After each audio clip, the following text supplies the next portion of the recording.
Black Star Network is here.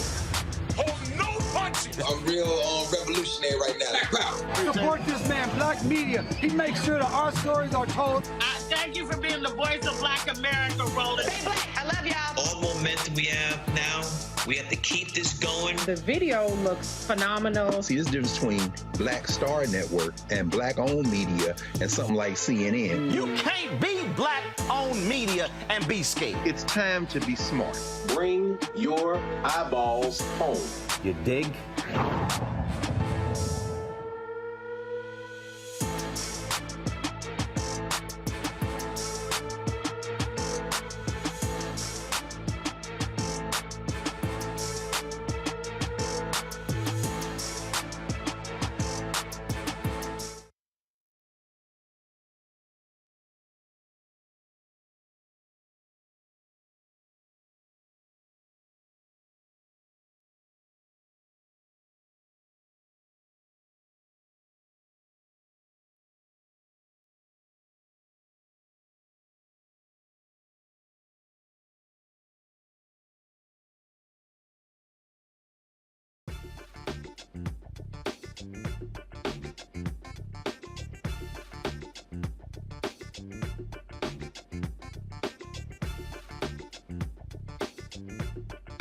Roland, who was at Jackson State University to deliver his commencement speech. Here's what's coming up on Roland Martin Unfiltered, streaming live on the Black Star Network.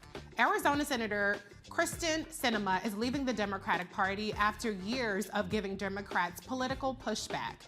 We discuss how Sinema's split impacts the Democrats' true Senate majority. In Minnesota, the St. Paul Police Department releases body camera footage of a fatal police shooting of a black man. We break down the details, explain what happened, and examine how the system may have failed. The Black conservative group Project 21's says they have a plan to build a better Black America. One of the members will explain the blueprint for a better deal for Black America. Brittney Griner is finally on American soil. Now she and her family have to deal with the trauma of being held in a Russian prison. I'll talk to a licensed professional counselor to discuss what lies ahead in Brittney's mental recovery. The former Minneapolis police officers who kneeled on George Floyd's neck get sentenced today. In our Education Matters segment, we talk to the founder of Penn Souls Academy, who gives opportunities to Black creatives. And we will show Roland's Jackson State commencement speech. It's time to bring the funk on Roland Martin Unfiltered, streaming live on the Black Star Network. Let's go. Whatever the miss, he's on it. Whatever it is, he's got the scoop, the fact, the find. And when it breaks, he's right on time and it's rolling. Best believe he's knowing. Putting it down from sports to news to politics. With entertainment just for kicks, he's rolling. It's on go, roll, y'all. It's Roland Martin,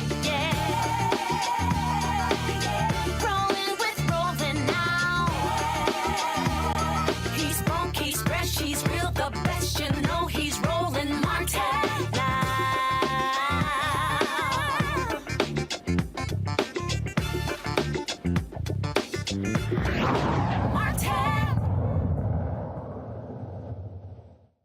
Arizona Senator Kyrsten Sinema is leaving the Democratic Party. Kyrsten announced the switch this morning, saying her politics don't fit in either party.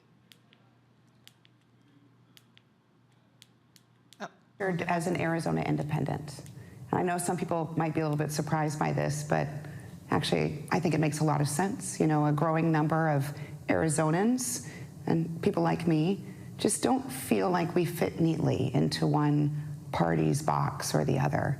And so, like many across the state and the nation, I've decided to leave that partisan process and really just focus on the work that I think matters to Arizona and to our country, which is solving problems and getting things done. So your voting record is pretty capital D Democratic. I mean, your views are generally that of a moderate centrist Democrat. How does leaving the party change how you do your job? Well, I don't think anything will change about how I do my job. Arizonans sent me to the United States Senate to be an independent voice for our state, and I'll continue doing that. What I think is important about this decision and this move is that I'll be able to show up to work every day as an independent and not be, stuck into one party's demands of following without thinking. And as we've seen in recent years, both parties have created this kind of requirement or a pull towards the edges that you just unthinkingly support all of one party's viewpoints. It's made it difficult to find folks who are willing to work together and solve problems. Now, as you know, Jake, we've been able to do a lot of bipartisan work over the last couple of years, and I'm incredibly proud of that. And I think it's important for folks across my state and frankly across the country to say, yeah, there's someone that's kind of like me, doesn't fit neatly into one box or the other, but is standing up for their values, for what they believe in, and is doing it without trying to get one over on the other party or beat the other guy. You're here to make. The first-term Arizona senators' change to independent is unlikely to change the power balance in the next Senate, other than giving more political power to herself and West Virginia Senator Joe Manchin. Democrats will still have a narrow 51-49 majority, including two independents, Senators Bernie Sanders of Vermont and Angus King of Maine. Sinema declined to say if she would caucus with Democrats. Sinema is up for re-election in 2024 and has not addressed if she will run for re-election. Joining me now to discuss how this could impact the Democratic Party, we have Tamia D. Booker, the founder and managing director of T. Booker Strategies. Mrs. Booker, welcome to the show. First of all, I have to say, girl bye with Kyrsten Sinema. Everything she said was nothing more than grandstanding and ridiculous political ridiculousness, and her trying to get the spotlight back on her instead of giving us time to bask in the glory of Senator Warnock's reelection. What are your thoughts on what we just heard from Kyrsten Sinema? Yes, first of all, you made me laugh. Thank you for having me here. It's the timing. A lot of people do not agree with. I've talked to many operatives today, and the one thing I will say though is it's not quite surprising, right? Like the party has been pretty frustrated with her from quite some time. You've seen major parties or party organizations pull their endorsements from her. You've seen a lot of her constituents who are left-leaning be very frustrated with her. So it's not quite surprising that she's doing this, but the timing is a little frustrating. And the fact that she says that she won't she said she made a comment saying about the Democratic Party and not representing that, but she ran as a Democrat. And so there's a bit of contradiction in her statement because she's keeping her committee assignments as a Democrat. And that's where the frustration is for a lot of people within the party right now, because it has felt like for some time that she's kind of danced between the two. And you see in her statement here, and then also what has been written, that same contradiction. So you can see why people are frustrated, but she's still going to caucus as keep her committee assignments as a leader in the party, right? And then she's still not going to be a Democratic candidate. It's just very interesting to me and to many of us, to say right. the least. What I found interesting is this whole notion that she is in lockstep with a lot of Arizona voters, as though Arizona voters are increasingly independent, when we just saw the Democrats sweep almost every single major statewide election in Arizona. Can you just talk about that disconnect in terms of the success we're seeing Democrats have increasingly in Arizona, and the way she seems to characterize it as though Democrats and Republicans are on the outs equally in her home state? Arizona has been trending blue for the last couple of election cycles. I was in the Senate when she ran in 2018, and there was a lot of support behind her then. I think what she's doing at this time is really making an effort to do what's in her best interests. If you look at the tide of what's happening in Arizona, you would think that she would run as a Democrat again. But I think dealing with the party consternation, there has been open conversations about other Democrats running against her because she has wavered in her support. Even though she's voted heavily Democratic on many bills, she has wavered support on many critical bills. And so with that, I think also politically on the electoral side, she decided maybe to remove herself from a future potential primary fight and stay and run as an independent, so she doesn't have to necessarily run for the Democratic Party seat. Speaking of primaries, I remember shortly after the midterms, people suddenly started circling the wagon around her, whereas before it was like, let's make Sinema and Manchin irrelevant. It became, maybe we don't want to give up the advantage of incumbency and primary her. I think that she does have some stiff competition in terms of the primary with, for instance, Congressman Ruben Gallego, or if any of the other people that just recently won statewide decide to jump in the race. How does her status as an independent, do you think, impact the 2024 electoral politics? Is she obligated to, in some way, run as a Democrat and deal with the primary challenge there, perhaps? Or does she have that ability in Arizona to run as an independent and make this a three-way race? Yeah, so she can run as an independent and make it a three-way race, and the Democratic Party can run a candidate. And that's why, like you mentioned, Congressman Gallego has been mentioned a lot. I've seen today in the press and some others as possible candidates also in the Democratic primary. So she could do that, and I think that's why she may be doing this for her own, her own goals, is to be able to run in that sense. And I noticed that when she said I'm running to represent all of Arizona and not one particular party. It sounded to me a bit like a future slogan. And I think that may be the angle that she's going with at this time. But, it almost seems like a kamikaze strategy, right? Because at the end of the day, Arizona is at most a 51-49 state when it comes to the way that people vote there. 51-49 can go either way, Republican or Democrat. Mm-hmm. So she has no path to a majority vote knocking off Republicans. The Republicans are going to get their 49 either way. And so how much do you think this really puts pressure on Democrats to kind of step aside and either allow her to take the reins as a Democratic nominee, even though she calls herself an independent, or to try to discourage anybody from running as a Democrat while she runs as an independent? I think it really depends on seeing how, when you are putting together campaigns, you have to have a lot of conversations. You have to poll the people and see where they're at. And I think in this instance, we do have, in other instances, we do have members who are independent, like Senator Sanders, Senator Angus King, who are independents but caucus with Democrats, right? And if that is the route she's trying to take, that's a different conversation. But I do think now, in seeing that she has talked with Senator Schumer, I'm curious to see what the Democratic Senate Campaign Committee will do with this race. But she could go many different directions with it. Right. That's where we're at with it. Well, she's accomplished her mission, at least in the near term, because we're talking about her.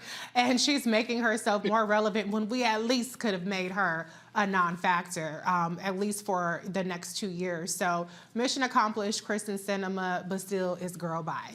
Thank you to Mia Booker for joining us on Roland Martin Unfiltered tonight. Thank you for having me. Have a great evening. You too. Okay, we're going to bring in the panel. We have Kelly Bethea, JD Communications Strategist, Michael Imhotep, host of the African History Network show, and Matt Manning, Civil Rights Attorney. Hey, y'all. Happy Friday. Happy Friday. I like to say happy Friday, you know what I'm saying? Because it took a long time to get here. This has been a very busy week. We had the victory in Georgia, which now seems miles away. But what do you think? I'll start off with you, Kelly, with Kyrsten Sinema trying to steal the spotlight today with this ridiculous announcement that she's made. I wasn't even thinking of it as a stealing spotlight moment. I thought of it more so as a slap in the face to every Democrat who voted for her in Arizona. Because at the end of the day, they didn't vote for an independent. And I think it was real slick of her, considering that she didn't just get reelected. Her next election isn't until 2024, I believe. Right. So it just kind of feels like, it just feels like a slap in the face to anyone who voted for her. And it also feels like a way for her to maintain power, a modicum of power in the Senate. I think she got used to being catered to these past few years with the half and half Senate, and she liked the people holding court for her. And now she's trying to find another way to basically maintain a modicum of power. Because once you taste it, you're going to want some more of it. And I feel like Manchin might do something similar. Maybe not the independent route, but I feel like he'll flip over backwards to find a modicum of power too. But I felt bad for the people who voted for her because they didn't vote for an independent. So I'm curious to see how she's going to conduct herself in this next Senate because, again, she's an independent, but she's keeping her Democratic assignments. So I don't know. It's messy. She definitely wants to have her cake and eat it too. Michael, Kelly brought up Manchin and where he plays in all this. I think we've seen with this past election cycle that there is no way in hell somebody like Manchin could win a Republican primary. So my prediction would be that he kind of stays put. But what do you think about how Manchin and Sinema will play in this next term of Congress with this news that came about today of Kyrsten Sinema? Yeah, well, Manchin's not going to join the Republican Party because if you look at his voting record, he votes with Democrats more so than Republicans. He voted for the $1.9 trillion American Rescue Plan. No Republicans voted for the American Rescue Plan. He voted for the Inflation Reduction Act.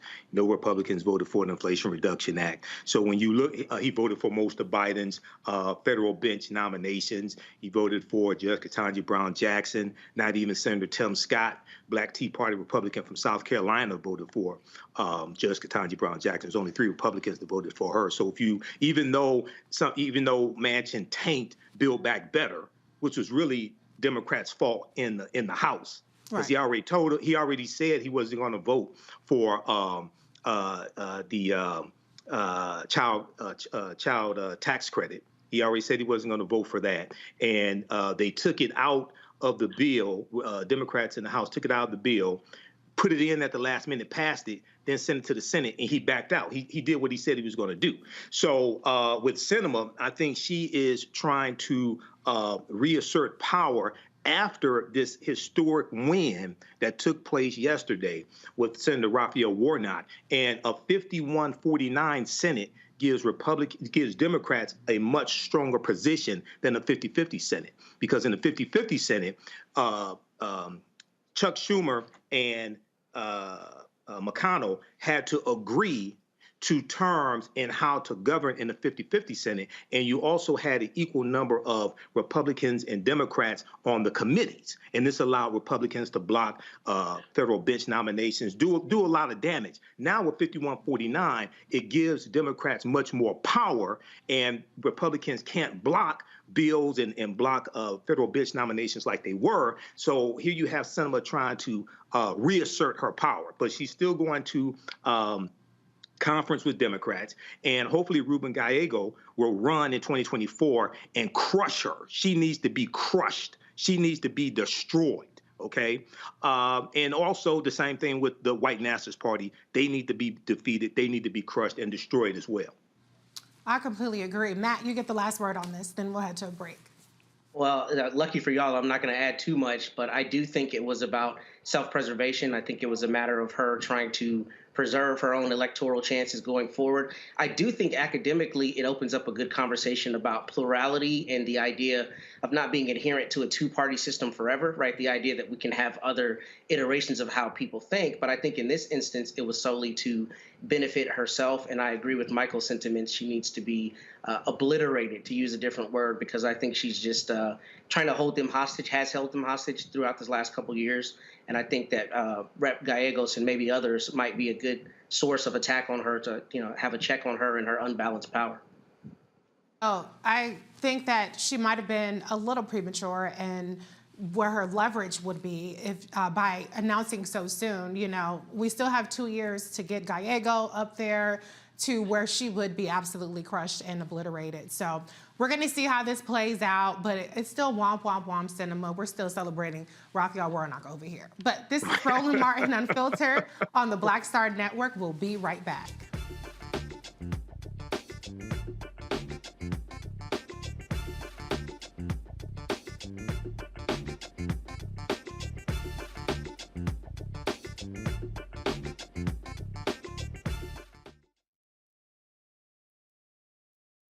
On the next Get Wealthy with me, Deborah Owens, America's Wealth Coach, inflation is on the rise. Interest rates are high. Can you still thrive during these uncertain times?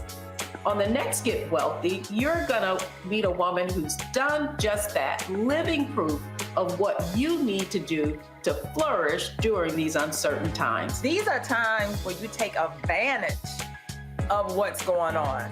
This is how people get rich or richer. That's right here on Get Wealthy, only on Black Star Network.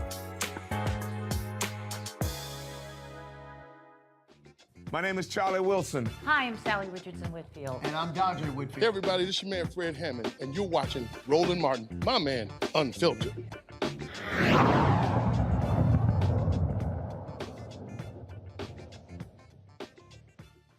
Black people have been, by and large, Democrat since the late 1960s. A recent Pew Research poll shows that only 4% of Black registered voters would vote for a Republican candidate. While Black Republicans are few, the study found they tend to be younger than Black Democrats. A Black Republican group called Project 21 believes the sway of young Black voters comes from the lack of upward mobility, poverty, crime, and other social ills. Project 21 is a network of Black leaders from across the nation and have identified 10 critical areas for reform and are offering 57 recommendations to remove barriers blocking Blacks. I don't like the word Blacks, but that's okay, Black people. Craig DeLuz, a Project 21 member and founder of Uncommon Sense Media Group, is joining us to explain their blueprint for a better deal for Black America plan. Hello, Mr. DeLuz, welcome to the show. It's a pleasure to be here. Thank you for being here. I had a chance to look over this blueprint for a better deal for Black America, and I would be remiss if I didn't start off by saying that this is an extensive report of super anti-Black, and I would even say white supremacist talking points that are filled with completely absurd notions that want to roll back all of the racial progress that we've made in terms of civil rights and advancement. So what do you have to say for this plan and why you believe the suggestions that you've made, such as trying to ban critical race theory, get rid of all kinds of civil rights protections, is actually the right plan for Black America? Okay, well, first of all, your mischaracterization of the plan is, and as well, by the way, of Project 21, just goes to demonstrate how little you actually probably spent on it or on Project 21. First of all, Project 21 is not a Republican group. It's a group of people who conservative. think differently We didn't say Republican. Than the left-wing paradigm. In other words, the Black community is just like every other community in that not everyone thinks alike. Right? We come from different. We have different beliefs. We have different. We have a variety of beliefs. We have a variety of positions on issues. Oftentimes, depending on what that issue is, the challenge we have, in particular, as a Black community, is monolithically we only come at it from one perspective. And we've lost, unfortunately, this is unfortunately an issue on both the right and the left. We've lost the idea of being able to talk about public policy nuance. And when we start talking about public policy nuance, we start to take a look at all of the items or perspectives from both sides and look to see which ones are going to be best for the Black community. What we've wound up with is our policymakers and our politicians only support those on the left. And so you wind up with a Democratic Party who says we don't have to do anything or address any issues of the Black community. And you wind up with a Republican Party that says, well, they're always going to vote Democrat, so we really don't have to address any issues within the Black community. I can agree with you about the Republican Party aspect, but I think that they are actually quite hostile to the Black community. They aren't just indifferent to our community. I think it's interesting because, hold on one second. Well, I didn't cut you off. 1 second. Here's the point that I'll... Hold on 1 second. I didn't cut you off, sir. I didn't cut you off, sir. Thank you. One thing I found interesting about the report is that the report talks about, or it starts that there have been failures of the Biden-Harris administration in terms of their policies. But the statistics that are outlined throughout the reports, like, for instance, statistics about homicide rate, statistics about a number of things, are 2019 and 2020. That's when President Trump was actually in office, and he had 4 years of policies to make improvements for the Black community. So how do you explain how President Biden is responsible for the failures of the Trump administration policies in 2020? Well, first of all, understand that the executive summary that was written as it came forward, you look at the put it this way, what the numbers were in 2020, which, by the way, were 2020 and 2019, the numbers have increased since then. And if you look at where those numbers, whether it's crime, whether it's poverty, where those numbers have gotten worse, are in particular are in areas that are run by Democrats. In major urban inner cities like San Francisco, like Oakland, like Los Angeles, like Chicago, like New York. And these are areas that have been run by Democrats, not just for a few years, but for generations. You look across the country and you look at where liberal policies are put in place, right? Crime is the highest, unemployment is the highest, economic opportunity is the lowest, quality of education is the lowest. I'm not here saying the Republicans have all the answer, the conservatives have all the answers, but here's what I know. I know the Democrats have demonstrated that they simply do not. Well, that's not true that crime is highest and a number of things that you asserted were the highest in Democratic areas. But just because you say it's not true doesn't mean it's not true. Okay, just because you say it's true doesn't mean it's true. So where we go with that? But one second, let's talk about one of the assertions. It's a big part of this plan talks about crime. One of the most disturbing, and the reason why I characterize it as racist and white supremacist notions, was it specifically says in this plan that Black people are as criminal or more criminal, and that's why we see the kind of disparities in the way that Black people are treated in the disparities. Do you believe that Black people are more prone to criminal behavior? Do you agree with that assertion? You clearly did not read the report. I did read it. But what it will tell you is this, is that, and this is, by the way, this is true of every ethnicity. People who generally commit crimes against their own. In other words, the number one committer of crimes against Black people are Black people. And that's the same with whites. That's the same with Latinos, right? That's what that is pointing out. My question is, with all of these folks who are trying to be smart on crime by decriminalizing crime and putting criminals back on the streets, they're more worried about Black criminals than they are about Black crime victims. I mean, to be clear, that's a completely different point to say that there is higher interracial. Hold on. That's completely different to say that the number one perpetrators of crime against Black people are Black people, as opposed to saying that Black people are more criminal. If we look at, for instance, I agree with you, but what you're saying the report says is not what it says. That is what it said, but that's okay if you don't want to acknowledge that, or if you don't believe that, then I'm glad that you repudiate that aspect of the report. But we do have situations like, for instance, how Black people are disproportionately stopped for weed offenses, marijuana offenses, as opposed to white people, when Black people and white people have the same usage of drugs. One of the things that your plan calls for is for not decriminalizing marijuana. Can you explain that position? Well, first of all, I think they'd understand that overall throughout history, I mean, until recently with marijuana, there has only been one drug that has been legalized for recreational use, and that drug has been alcohol. I don't think that we do our community we don't provide them any additional benefit by legalizing the use of marijuana. What we were promised in the state of California, for example, was when we legalized marijuana that we would see an end to crime. The exact opposite has happened. What we've seen is an underground black market of marijuana and cannabis is actually taking over the market. Right? In other words, people have not changed whether or not they're smoking it. What's happened is they also haven't changed where they've bought it. The only difference is that they're not going to jail for possessing it. That is good, because Black people were disproportionately going to jail for possessing marijuana, despite the fact that they don't have a higher incidence of using marijuana. But let's talk about another major part of your plan, which is critical race theory. This is the boogeyman of conservatives. And I found a lot of really preposterous assertions in here as well. But let me just ask you first and foremost, do you believe that racism against Black people exists in this country? And do you believe that systemic racism exists in this country? Well, first of all, let's talk about what critical race theory is. And I recognize and I understand that. We can get to that. Hold on one second. Mr. DeLuz, we can get to that. Hold on. But I asked you a specific question. Respectfully, can you answer my question? And then we can get to what your understanding of critical race theory is. Do I believe that racism exists? Yes, I do believe that racism exists. Do I believe that systemic racism exists? No, I do not believe that systemic racism exists.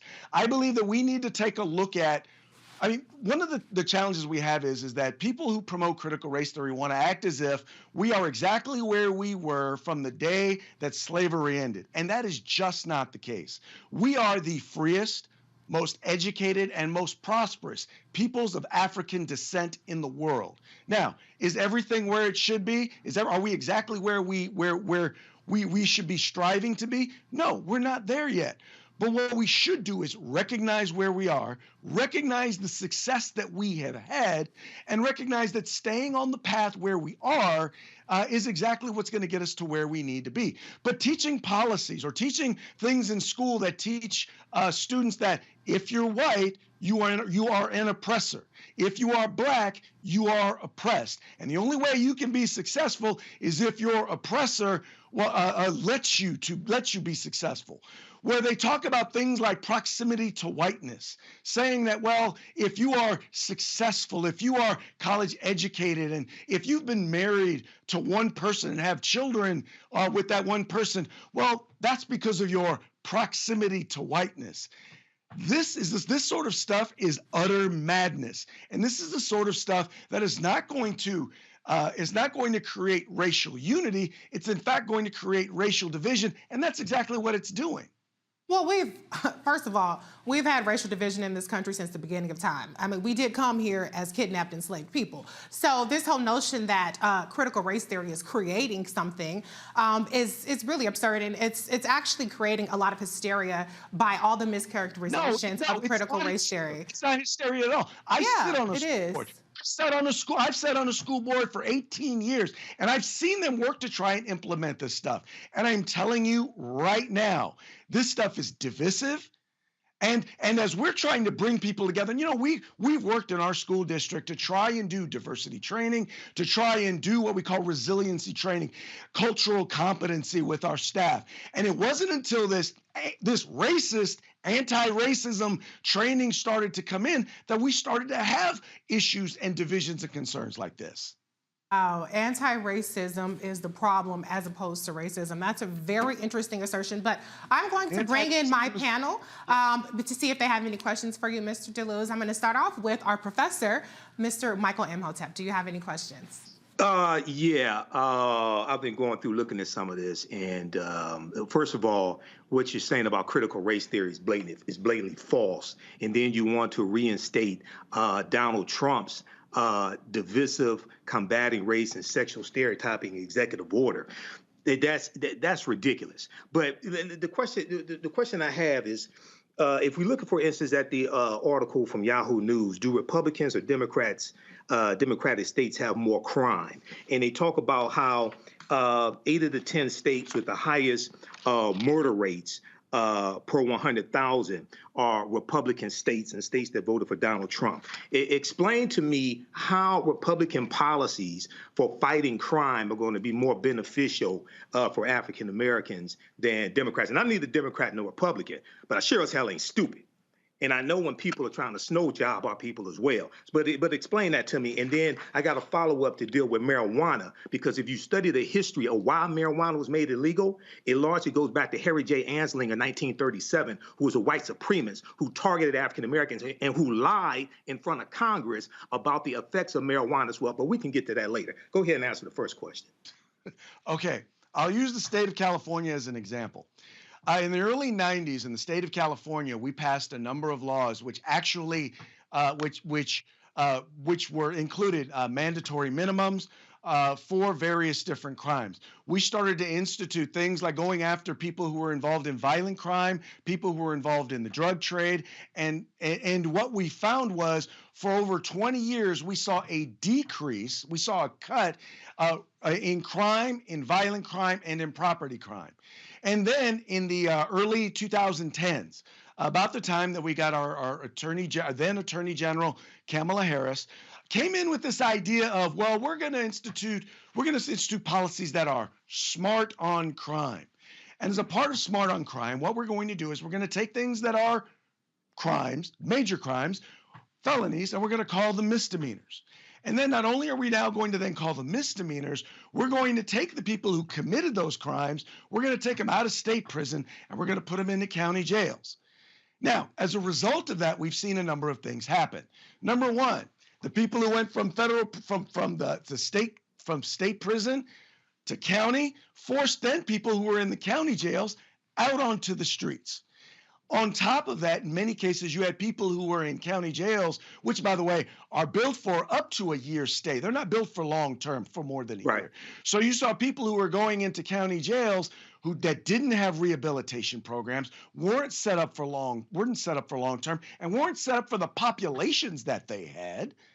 And so then they started releasing prisoners. So Now, let's see. We've decriminalized crime. Oh, we got rid of bail. So now that we've gotten rid of bail, when you arrest somebody for committing a crime, we're now just going to release them onto the streets. Where there are multiple stories. You're talking about bail reform. You're talking about bail reform. Right. Because African Americans were disproportionately harmed when they couldn't afford bail and white people could. Let me jump in because this is running a little long. But let me just clarify. Remember, the war on drugs started in 1971 with Richard Nixon. Republicans don't want to talk about that. He was a Republican the last time I checked. The war on drugs started June 17, 1971, when a Republican named Richard Nixon declared his war on drugs in front of Congress. So if we want to deal with that, we need to go back there and come forward. Go ahead. Okay. Pause, fellas, pause. Is my mic working? Is my mic on? Can y'all hear me? Okay, thank you very much. All right. Let me just fact check one thing because Vice President Kamala Harris was mentioning, y'all know I don't play about her. Actually, it wasn't her initiative. It was safety realignment that brought about the difference between state prisons and local prisons and all that good stuff. But let's move on to another question because we got other people that want to get questions in. So Kelly, you're up next. I didn't even ask this. Y'all had 5 minutes back and forth. Kelly, can you go ahead with your question, please? Sure. So we only covered 2 of these topics in this manifesto, blueprint, what have you, and those were the crime and the CRT. I want to focus on CRT only because it delves into another area, which is specifically education, not just ideologies in general. I need to know why you think learning about history is destructive. Because at the end of the day, critical race theory has been inflated to mean a whole bunch of things.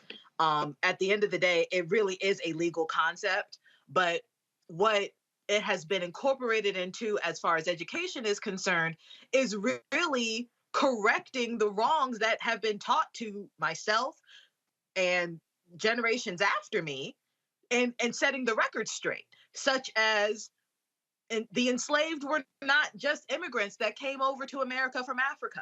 That is part of critical race theory in a lot of jurisdictions. Native Americans were not just giving people turkeys in a cornucopia during the Mayflower. That's part of critical race theory.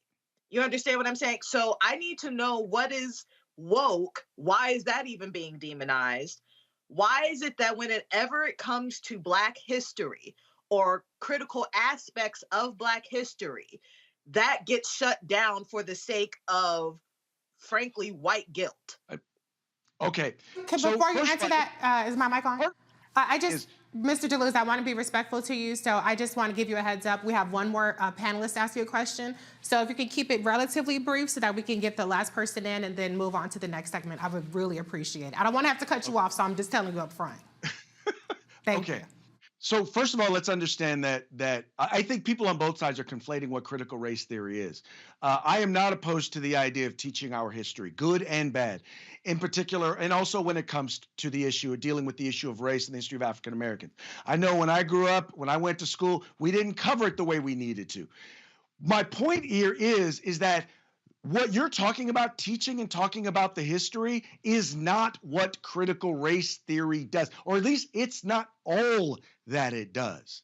And that's the problem. Is there are a lot of things. And by the way, critical race theory, at least I can only speak for California, has not been passed as a curriculum in any school district. Now, aspects of it, because it's not a curriculum, points of it have been put in place in various different places by various different instructors throughout the country. I'm just saying, my point is that those are the things that we need to be talking about and addressing. Talking about our history, not telling kids, well, if you're white, you're oppressed and you need to be ashamed of your whiteness. And that's the sort of stuff. Respectfully, sir, not one teacher on this earth has ever said that to a white baby. No one. And I am friends with plenty of teachers. I've sat on boards. No Black teacher has ever told a white baby, you are the great-great-grandchild of my oppressor. That does not happen. There are teachers who have done that. We're going to move on to the last panelist. Thank you. Please, with your question for Mr. DeLuz. I'll let him answer her question. That's okay. I'll let him answer the question. Interrupted, but the individual who's supposed to answer the questions gets interrupted. Let's rewind, because let's fact check. I asked you to keep it relatively brief. I gave you a chance to answer it. It was a couple of minutes last I checked, but we do have another segment. We have other people holding on. I wish we could have an entire knockdown, drag-out fight about this for 2 hours, but this is a news program with other segments. So, Matt, please, with your question. I would call it news, but okay. My question is, why do you want to end consent decrees when they're based upon evidence that these are cities and municipalities that have had, disparate policing? It seems to me that if you are a supporter of the police, you should also be able to be someone who has a check on them, right? If you say we're going to hold the citizens accountable, we're going to hold the police accountable. Consent decrees are based on evidence. So why would it be part of your policy platform that you want to repeal those?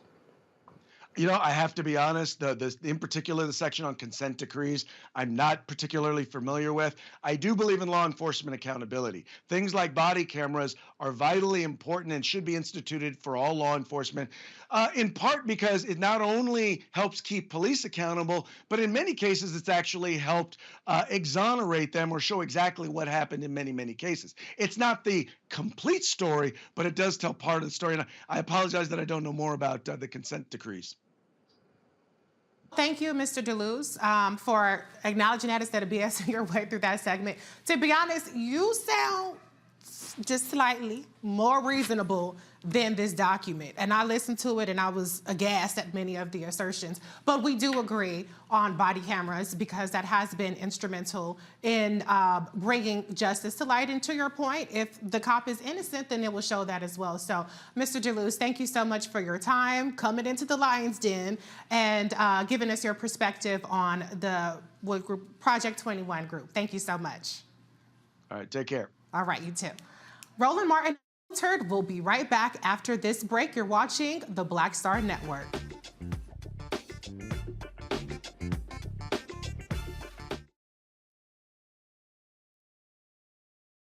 On the next A Balanced Life with me, Dr. Jackie, 'tis the season, tree trimming, party going, and gift giving. And I don't know about you, but for me, sometimes it can be overwhelming, and sometimes it's just downright exhausting. Surviving the holiday season, we've got tips for you for staying sane, solvent, striving, and thriving, and sometimes keeping a little money in your pocket. 2 things just out of the gate: set boundaries and set a budget. On the next A Balanced Life right here on Black Star Network with me, Dr. Jackie.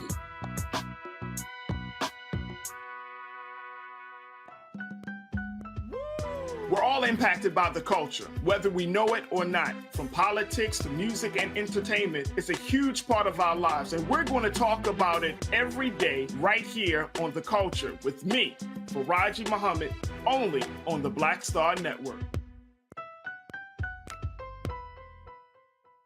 I am on screen, and I am representing what a black man is to the entire world that's going to see this.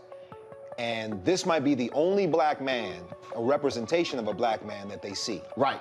So I am responsible, right, for how they see black men. And it's my responsibility to, if I am not playing an upstanding, honorable, someone with a strong principle and moral core, to make sure that this character is so specific, right, that it is him, not black men.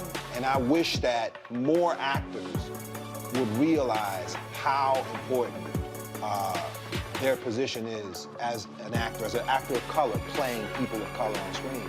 Because there are people that see us all over the world in these different images that we portray. And not everyone knows black people to know, yes, that's not all.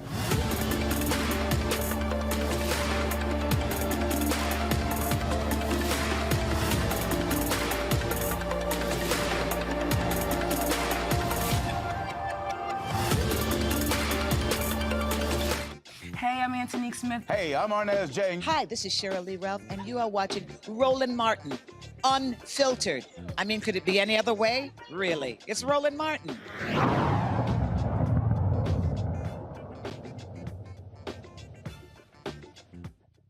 Brittney Griner is back on U.S. soil after 294 days of being imprisoned in Russia. Griner arrived early this morning in San Antonio, Texas, for a medical evaluation at the Brooke Army Medical Center. The detailed examination will include a look at her physical health for malnutrition, muscle atrophy, and vitamin D deficiency.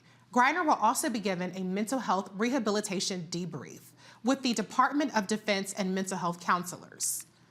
Griner being forced to carry fabric in harsh weather conditions led to her cutting her hair. She's not the person she was before this whole ordeal began. So how does she begin to heal from this? Robin May, a licensed professional counselor, is here to talk about Brittney's road to normalcy. Welcome, Miss May. How are you? Is it doctor or miss? I just want to be clear. Miss May is fine. Okay. Oh, Robin is fine as well. Okay, Robin. We talked yesterday about Brittney Griner. We got into detail about the particulars, about the swap, but I'm so glad you're here today because I want to talk about the humanity and the ordeal of what she endured. And I first want to, again, mention that what we were dealing with here was the case of wrongful detention of a political prisoner. And a lot of people have said, well, Dems the rules, she was over there with weed, yada, yada, yada, without recognizing that the actual amount of cannabis or, whatever she was discovered with was so minuscule that under normal circumstances, according to Russian law, she would have gotten away with just a ticket.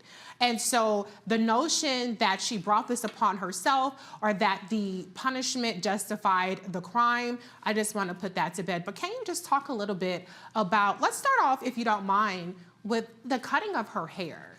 Because I saw a report where her lawyer was a Russian woman who obviously doesn't understand the meaning of black hair to a black woman, said that she chose to cut her hair because of the conditions of the Russian prison. And she also flippantly said she should have just waited till January, which I thought was so insulting. What is your reaction to kind of seeing what she had to go through? And do you think that having to cut her hair, even if it was her physical cutting of her own hair, what kind of impact do you think that might have had on her? Well, first of all, thank you for having me. And I'm going to answer your question, but one of the first things that I want everybody connected to Brittney to tell her to do is to stay away from social media because the commentary will add to the trauma that I'm sure she's already experiencing. So that's number one. But anyone who has even known a Black woman understands what our hair means to us. And so whether she literally did the cutting of her hair herself, that was an act very likely of, one, maybe defiance, two, maybe self-protection. But it is ridiculous to think that her cutting of her hair was not significant and does not have a long-term impact. I believe I heard you say, or it was in the package, that she is not the same person she was when she went in, when she came out. Physical is just one aspect of that. That had a deep, deep impact on who she is. Right. Talk a little bit more about kind of what the road to recovery would even start to look like. What's so interesting, as I have done this work for many, many years, I will tell you that I'm often concerned with what happened to someone, but I'm often even more concerned about how they perceive and how they process what happened. The event, what occurred, is bad enough. But often what she goes through on the road of recovery adds to the process. And so, number one, I know that it is part of the process for her to start to get psychological evaluations as soon as she comes out. But the reality is she needs time to just be. She needs space to just be, to be able to breathe, to be able to relax, to be able to do what she wants to do when she wants to do. There has to be a period where she's just able to recover alone or with the people that she loves. It's very difficult immediately to go into deep questions and processing deeply. She needs time to just be. So part of what this journey is going to be with her, for her first, is anticipating some of the complex emotions that are going to rise up for her. Now, again, I don't know her, so I can't speak exactly to what happens, because recovering from trauma, which this was a trauma, recovering from trauma is a very personal experience. But some of the common things that comes up is, number one, this is very surprising when I say this to people, but it doesn't matter how many people you have around you. When you've gone through a trauma, one of the main feelings is loneliness. You just feel lonely. You feel by yourself in it, even though everybody is around. So that's an emotion that comes up. Another thing that will more than likely, that's why I want her to stay away from social media, is guilt. Although it's not founded, although she has nothing to be guilty for, the onslaught of opinions could cause some of that to arise for her. Also, confusion. What do I do now? What happens next? How do I even think about going back into my everyday life? Can I go back into my everyday life? So that confusion comes up. So one of the most important things that she is going to need right now is the space to feel all of those complex emotions that come up and have a place to dump them. That can be with a therapist, it can be with her partner, it can be with a spiritual leader. She needs a place to get all of that stuff that's going on in her heart and her mind and dump it out, sort through it, so that she can begin to process through it. Right. You know, I'm glad you bring up the whole space aspect, because I think with all that she's gone through and the society that we live in, people are going to want to hear from her. Not so much out of deep concern, but because of, I hate to put it this way, but the salaciousness of it. And people feel like they're entitled to hear her perspective. What would you say to anybody who feels like she owes us anything in terms of a press conference or anything? What would you say to those folks? And to her. You know, I'm a realist, and so I will say this. This is a particularly sensitive situation, because my initial response to that for anybody would be, I'm gonna say it to you like I would say it to my clients. I would say, ma'am, you don't owe anybody anything, right? That's what I would say in a therapeutic environment. I will say this is a bit sensitive because of the international, the worldwide impact of it. So if she feels compelled to speak, I would do it in a very controlled environment, in a very limited environment. But the truth is that she needs time to prioritize her. And so I would say to everybody who will demand and ask of her, give her some grace and give her some space. And then when she is ready, in a very controlled environment, by controlled, I would mean very limited time with someone that she trusts and with predetermined questions that she is going to answer. Because again, here's the reality. She doesn't even fully understand where she is and what she's experiencing. She doesn't fully understand it. Right. She needs time to, I know it sounds like a broken record, but not just for her, to anybody who's gone through or is going through a traumatic experience. If you don't give yourself time to feel, you are going to find yourself stuffing or responding in a way that you don't normally want to respond. Let me say this very quickly.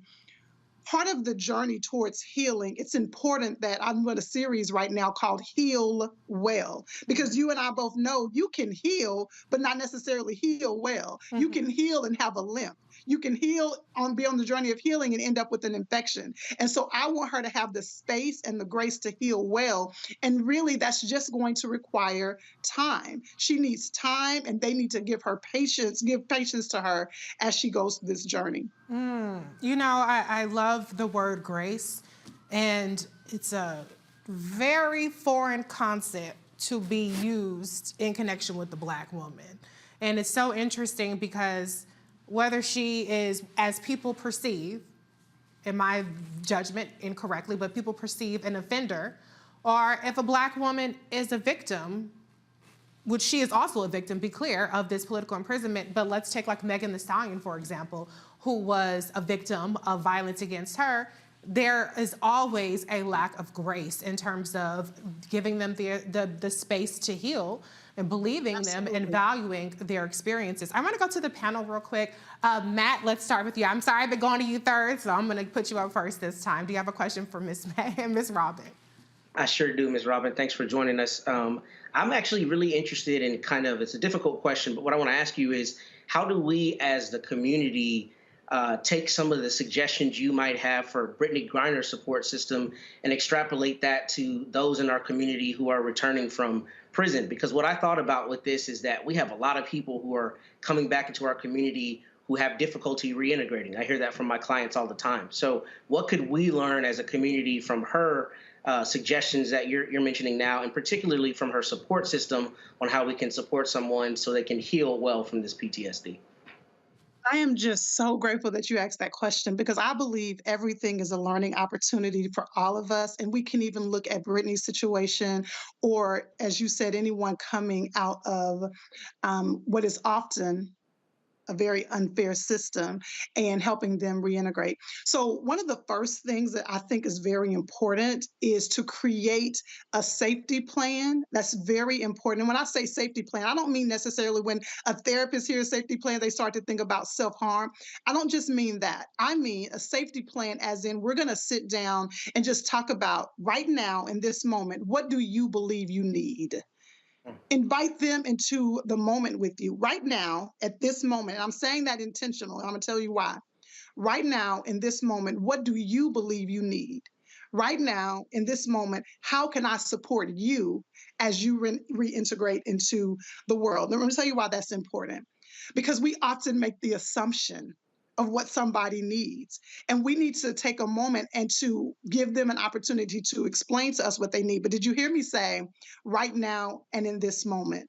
Because that will change. So when you create a safety plan, what I encourage my clients to do, okay, let's sit down and identify a safety plan over the next 30 days.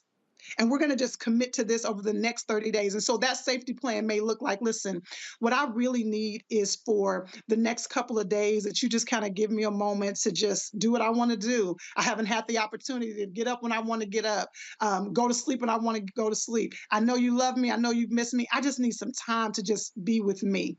And then after those couple of days, what I would love, let's just go get some ice cream. I don't want to answer any questions. I just want to go sit somewhere. Whatever they need in that moment, that's what I would encourage. That would be number one, create a safety plan.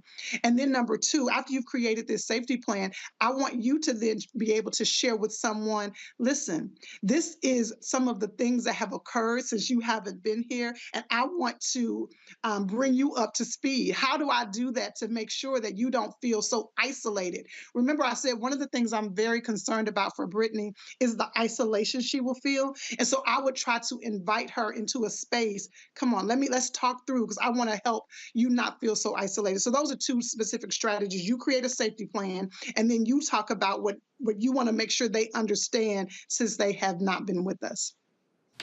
Thank you. Hey, Robin, sitting up here preaching the whole word. I hope y'all taking notes out there, because some of y'all, unfortunately, don't care about Brittney Griner, but she just preached something that everybody, regardless of their situation, can benefit from. That was so enlightening. Thank you, Matt, for that question. Michael, you're up next. Question for Ms. Robin. Okay, Ms. Robin, and this is an excellent topic. And, you know, you have a lot of Republicans attacking the prisoner swap, and Donald Trump attacking it. And the reason why they're doing this is because they don't consider Brittney Griner an American. But that's a whole nother conversation.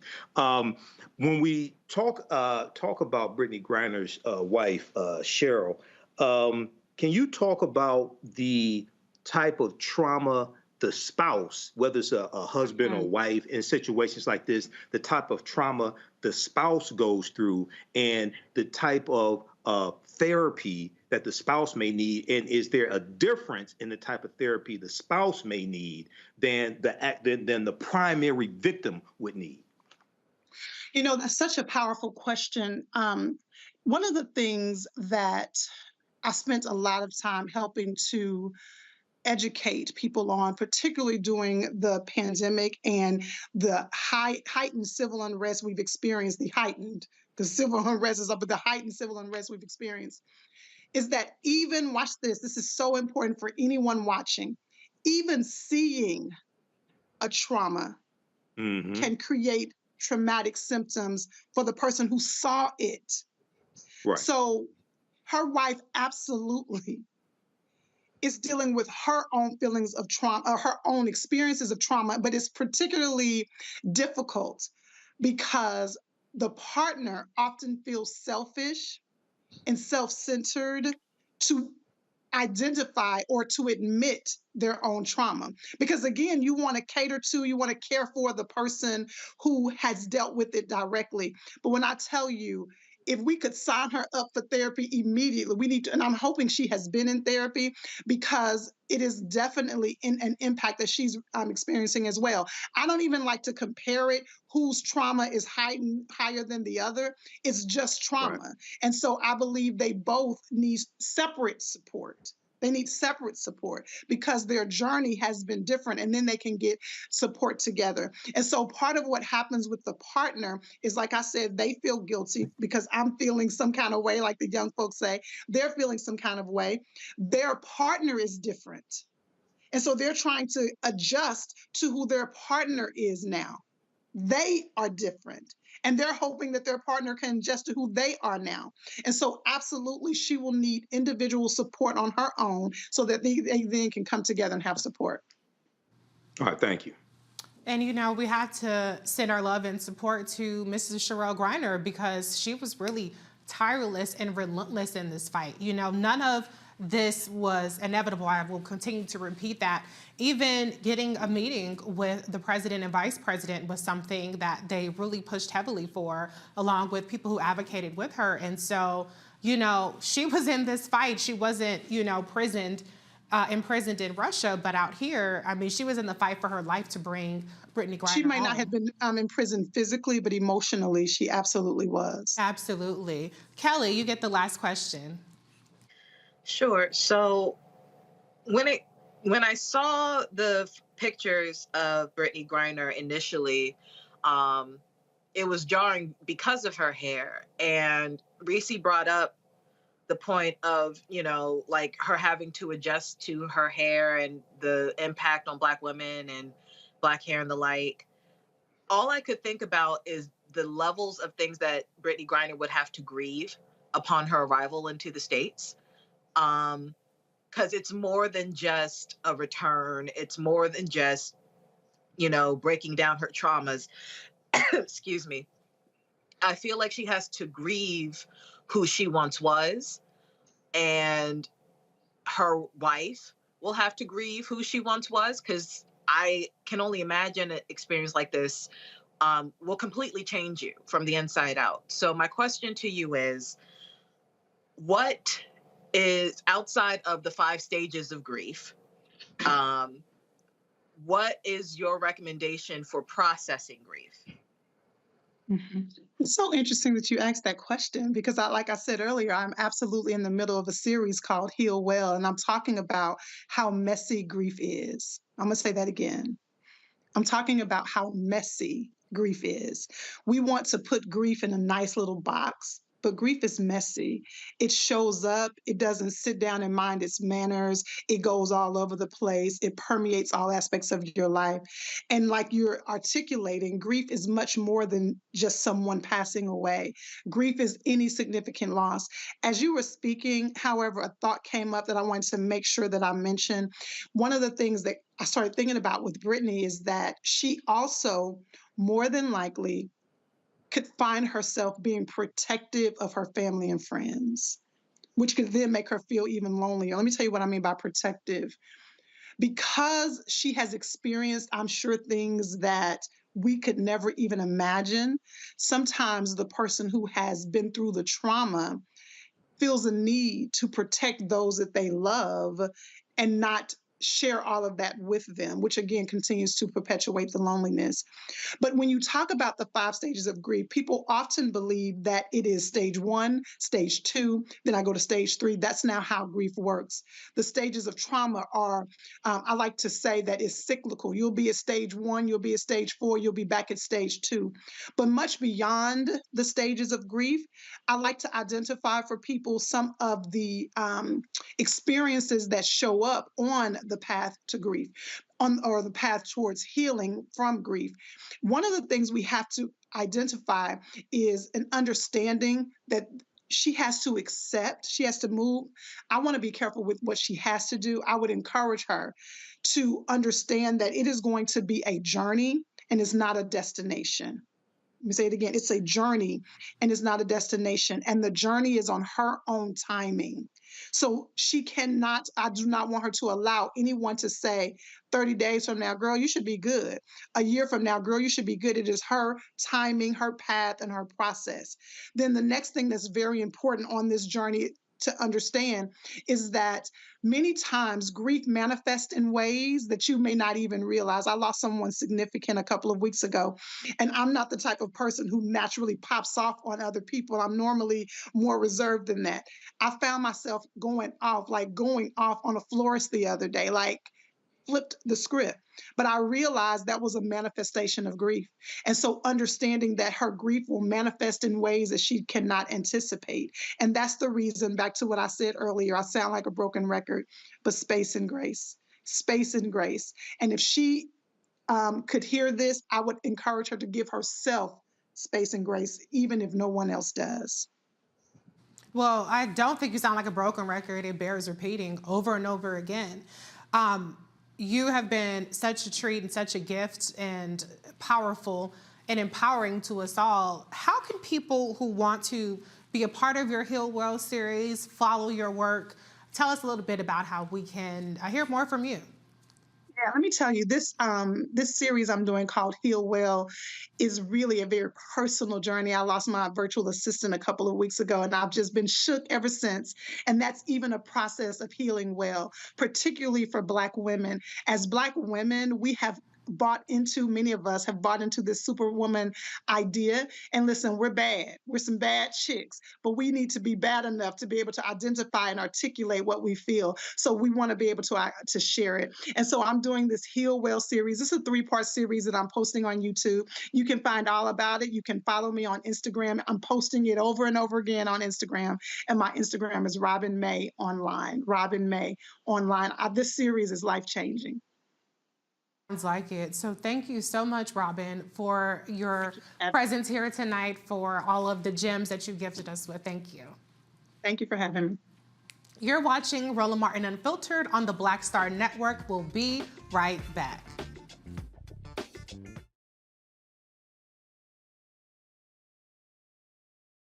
When you talk about blackness and what happens in Black culture, we're about covering these things that matter to us, speaking to our issues and concerns. This is a genuine people-powered movement. There's a lot of stuff that we're not getting. You get it, and you spread the word. We wish to plead our own cause. Too long have others spoken for us. We cannot tell our own story if we can't pay for it. This is about covering us. Invest in Black-owned media. Your dollars matter. We don't have to keep asking them to cover our stuff. So please support us in what we do, folks. We want to hit 2,000 people, $50 this month, raise $100,000. We're behind 100,000, so we want to hit that. Y'all money makes this possible. Checks and money orders go to P.O. Box 57196, Washington, D.C. 20037-0196. The Cash App is $RM Unfiltered. PayPal is R Martin Unfiltered. Venmo is RM Unfiltered. Zelle is RolandSMartin.com. On the next A Balanced Life with me, Dr. Jackie, 'tis the season, tree trimming, party going, and gift giving. And I don't know about you, but for me, sometimes it can be overwhelming, and sometimes it's just downright exhausting. Surviving the holiday season, we've got tips for you for staying sane, solvent, striving, and thriving, and sometimes keeping a little money in your pocket. 2 things just out of the gate: set boundaries and set a budget. On a next A Balanced Life right here on Black Star Network with me, Dr. Jackie. Hi, y'all doing? It's your favorite funny girl, Amanda Seals. Hi, I'm Anthony Brown from Anthony Brown and Group Therapy. What up, Lana Well, and you are watching Roland Martin Unfiltered.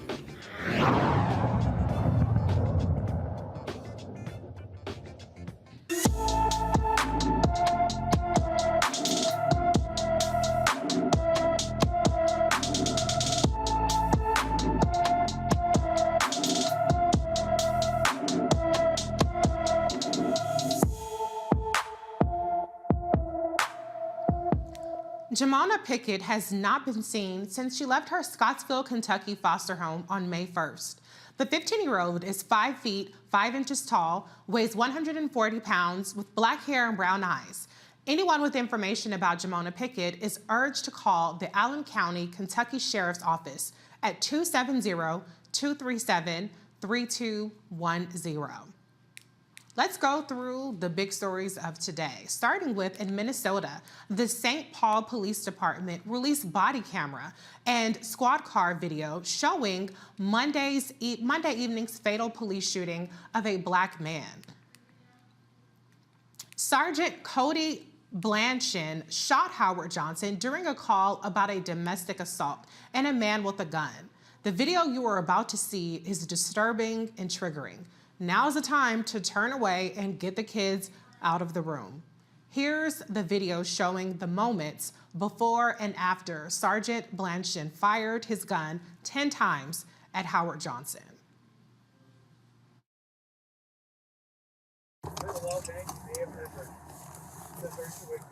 Your incident has been updated.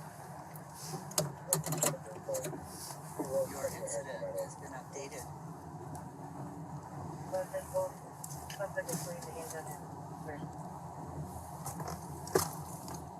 Hey, he's right there. 07, he's walking eastbound Hudson. Got the gun in his right hand. He's pointing at a car. He's trying to carjack right now.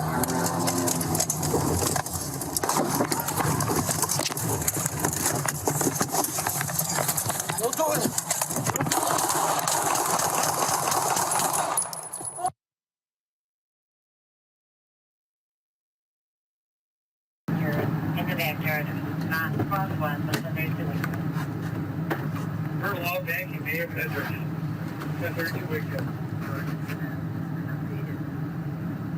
Response info. He was pointing the handgun at us.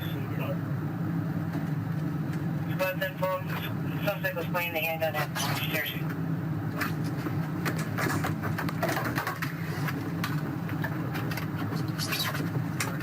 07, he's walking eastbound Hudson. He's got the gun in his right hand. Eastbound Hudson, gun in right hand. He's pointing at the car. He's trying to carjack right now. That's right, perfect. 373, shot fire. Shot fire.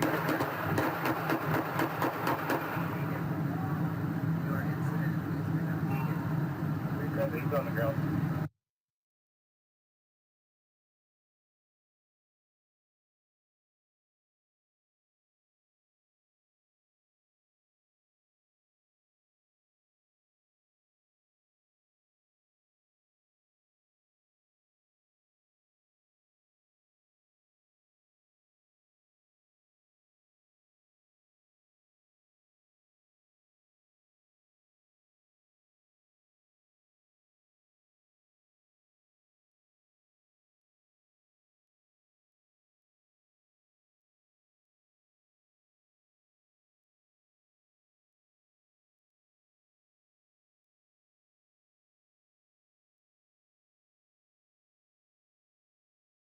St. Paul's mayor and Howard's family say there's more to the story, and it's going to take time to get to what really happened. We're not satisfied with the videos that we've seen, and that the videos that we've seen do not tell the whole story. I don't think that I can imagine something that would be satisfying for anyone given this circumstance. And, you know, I think we have to know that many of the questions that we all have aren't going to be answered today. They aren't going to be answered this week, that they can only be answered by taking the time and the deliberative process that the BCA is going through with us and on our behalf right now. And that, you know, I stand with them, too, in being very eager and looking forward to the answers that investigation yields for us. The Minnesota Bureau of Criminal Apprehension is handling the investigation. Blanchin, a 10-year veteran of St. Paul Police Department, is on administrating leave. I wasn't going to go to the panel, but I just have to get your opinion on this just real quick. Matt, as a civil rights attorney, your reaction to what we just saw, the horrific footage, and what you think this means in terms of the investigation. Well, I'm glad that an outside agency is doing the investigation. I got hired on a police shooting about 2 weeks ago, and what the police ran with as the narrative is not the truth of what the evidence is showing, because they investigated themselves and are not going to hold themselves accountable. I say that to say that's a pervasive problem in these situations. I am glad that there is body cam footage here, and I was kind of struggling watching it because I'm also a former prosecutor, and I get from a police perspective how if you arrive on someone on a scene where someone has a handgun, you know, that's a completely different scenario than just the report of a gun that you don't see. But what I do think is particularly telling in this instance is there's obviously snow on the ground. Mr. Johnson doesn't have shoes on. So I'm wondering if there's a mental health angle. And I think that will be the important part that comes out of this is really how much time did they go through to investigate it? What was the context of the underlying call? Because all of those things will really tell you whether, in fact, the option or the choice that he made to shoot him was one that was defensible under the law. Now, 10 shots is always excessive. This doesn't make any sense to me that he shot that much and that quickly. However, it is pretty clear that there is a handgun there, and that's a different scenario than if he did not have a handgun. So I think a robust investigation is important because that will give both the family and the citizens at large an idea of what was actually going on, because this is a snapshot and it doesn't provide all the context. Right, absolutely. And I must say it does seem like a relatively good sign that this footage has been released so quickly and that, as you pointed out, there is an outside investigation. So let's go over to the former Minneapolis police officer who kneeled on George Floyd's back in May 2020 was sentenced today. J. Alexander Kueng, who pled guilty to a state court of aiding and abetting second-degree manslaughter in October, got 3.5 years for his role in Floyd's death. Kueng, already serving a federal sentence for violating Floyd's civil rights, said nothing during today's hearing.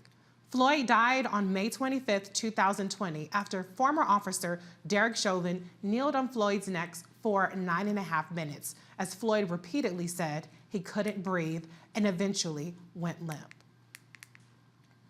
A Michigan judge dismissed his criminal charges against former Governor Rick Snyder in the Flint water crisis. The dismissal comes months after the state Supreme Court said indictments returned by a one-person grand jury were invalid. Snyder is the 8th person to have a Flint water case thrown out after the Supreme Court's unanimous June opinion. Snyder, a Republican who left office in 2019, was charged with 2 misdemeanor counts of misconduct in office. He was the first person in state history to be charged for alleged crimes related to service as governor.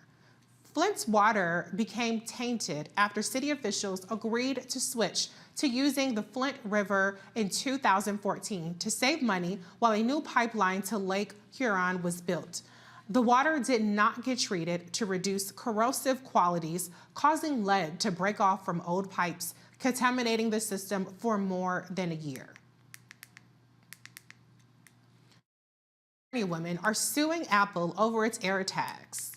The women say Apple's AirTags made it easier for them to be stalked and harassed. Apple hasn't put precautions to protect the product from being used illicitly. One plaintiff, Lauren Hughes, said after ending a 3-month relationship with the man, he used the AirTag to stalk her repeatedly. The plaintiffs claim domestic abuse, advocates, and technology specialists and warned Apple the product could easily be compromised. Apple released a statement about AirTag earlier this year. AirTag was designed to help people locate their personal belongings, not to track people or another person's property. And we condemn, in the strongest possible terms, any malicious use of our products. The women are seeking a trial in a jury with unspecified monetary damages. The first Gen Z member of Congress was denied a DC apartment due to bad credit. After months of campaigning, Congressman-elect Maxwell Frost's credit score dropped, preventing him from getting approval for a Washington, D.C. Navy Yard apartment. Frost tweeted this: I just applied to an apartment in DC where I told the guy that my credit was terrible. He said I'd be fine, got denied, and lost the apartment and application fee. This hasn't meant for people who don't already have federal money. Frost said he posted his tweet in a moment of frustration, but wanted to highlight the problem of affordability and accessibility in the political world for people who don't come from wealth. Roland Martin Unfiltered will be right back right here on the Black Star Network.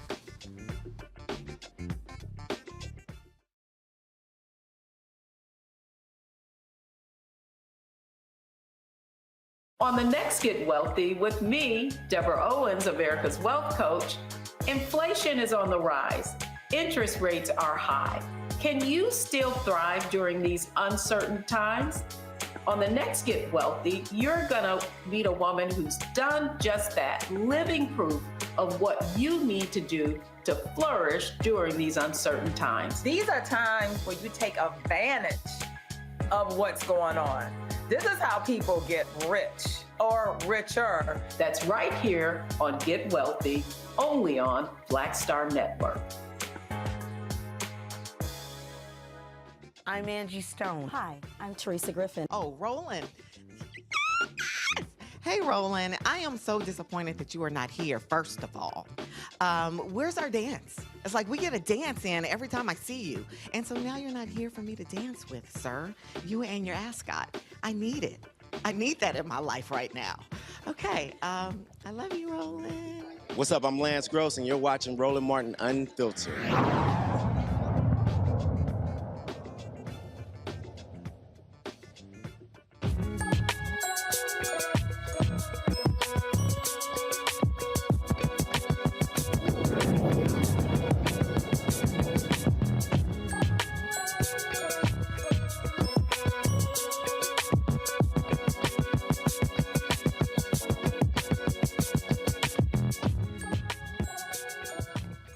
Finding fashion education that provides cultural relevance and opportunities for Black creatives is difficult.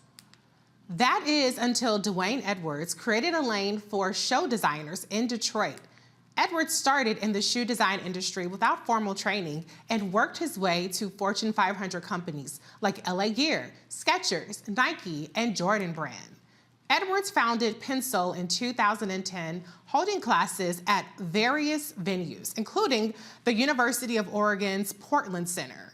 Dwayne Edwards, the founder of Pencil Lewis College of Business and Design, is here to explain how Pencil University is helping creatives fulfill their dreams. Welcome, Dwayne, to the show. Thank you very much. I appreciate you having me. Of course. So tell us a little bit about your program. Sure. So Pencil Lewis College, we actually acquired a historically Black college by the name of Lewis College of Business that was based in Detroit, Michigan. So we acquired the HBCU that had closed. We reopened the college this year with the focus on not just business, but also design. There's less than 4% of African Americans in the design industry as a whole, not just footwear, not just apparel, but all things design has a severe deficit of African American creatives. And so what we're doing with Pencil Lewis is we're actually providing now a college outlet for these creatives and these Fortune 500 companies who are dying for this type of talent to better diversify the industry within the corporate sector. Yeah, can you talk a little bit about how this creates a pipeline? Because we know that a lot of times people want to go with a sure bet, whether that's students that come from a prominent institution or, you know, they just don't want to take chances on folks that are unknown. So how is Pencil helping create that pipeline of designers? Yeah, so what we do is we actually partner directly with those companies. And what we do is we co-create curriculum with those companies. So that way our students are actually being educated in the exact same process that these organizations work. What that does for the students and for the corporation, it reduces the break-in time when it's time for them to actually apply for internship opportunities or full-time employment opportunities. I think probably the most coveted and the best part of the whole equation the corporations actually cover their housing and tuition while they're with us. So it provides these students a free education when we have these types of master classes incorporated with corporations. Wow, that is spectacular. Tell us a little bit about the length of the program. How many classes is it? How long does it take to complete? Yeah, so we have a different format. So what we do with our master classes, they're 5 weeks long, but they're actually 5 days a week, about 12 to 14 hours every day straight through. And the reason why it's intensive that way is because when you work at a major corporation in the design departments, you're going to work extremely long hours. Mm-hmm. So what we want to do is put our students in the worst case position so they can understand what it feels like to really be a designer in crunch time. If we're training them and developing them to develop this muscle of being able to have better time management, being able to be resilient from as it pertains to meeting deadlines in these short, condensed, real projects, then once they get into the corporate sector, then they're used to that flow. They're used to that process of the way the business works. So is this a situation where people take multiple classes? Or okay, can you explain that a little bit more? Yeah, I'm sorry about that. They take multiple sessions, but they're actually certifications. They're certifications from that brand. So if we do a program with Nike, Nike is certifying what they're learning is what they actually should be learning in order to get a job at Nike. Same with Adidas, same with whether it's Carhartt, General Motors. We work with all of our organizations the same exact way where we put them through the exact same process. Sometimes students actually complete one of these 5-week sessions, which is in real time in traditional college language is a full semester or a quarter. Sometimes they even get immediate opportunities immediately after a 5-week session. Okay. Sometimes we take 2 or 3 tries, but we've had a lot of students complete our 5-week courses directed by brands, and they immediately go into internship opportunities. So talk a little bit about who the target student is. I understand you're targeting, primarily people of color, Black people, but is this something that's targeted towards college students, towards professionals? What is the educational background that people have to have in order to qualify for admission to this program? Talent and passion. We don't care if you had any college experience, if you graduated from high school. Hopefully you have graduated from high school, but the design industry is a talent-based business. A piece of paper doesn't tell us how good you are. It's what you put on that paper tells us how good you are.